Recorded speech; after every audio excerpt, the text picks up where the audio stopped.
Kamusta ka at welcome sa Noyfi TV.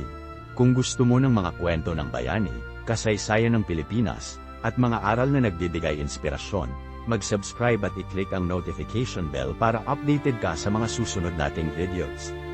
Ang topic natin ngayon ay si Gregorio del Pilar, isa sa pinakabatang general sa kasaysayan ng Pilipinas.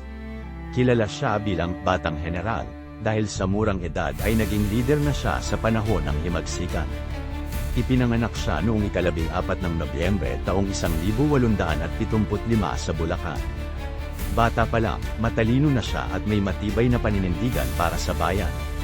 Nang sumiklab ang himagsikan laban sa mga Espanyol, sumali si Gregorio del Pilar sa katipunan at mabilis na nakilala dahil sa kanyang tapang, disiplina, at galing sa pamumuno. Naging malapit siya kay Pangulong Emilio Aguinaldo at isa siya sa pinagkakatiwalaang opisyal ng rebolusyon.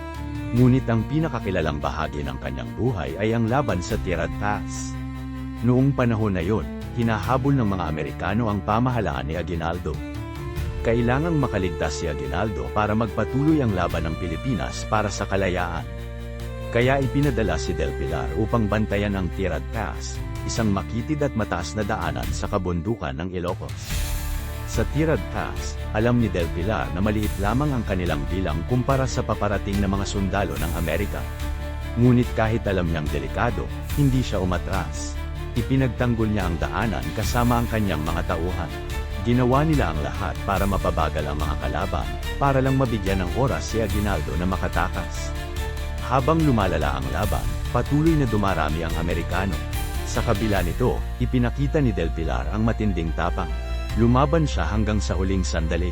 Sa kasamaang palad, nabaril si Gregorio del Pilar at namatay sa edad na 24. Ang kanyang sakripisyo sa Tierra del Paz ay naging simbolo ng katapangan at pagmamahal sa bayan. Hindi man siya nabuhay ng matagal, iniwan niya ang aral na ang tunay na bayani ay handang mag-alay ng lahat para sa kalayaan. At bago tayo magtapos, alalahanin natin, si Gregorio del Pilar ay hindi lang isang general, isa siyang inspirasyon sa bawat Pilipinong handang ipaglaban ang tama at ang bansa. Salamat sa iyong panonood at kita tayo sa susunod na video dito sa Noyfi TV.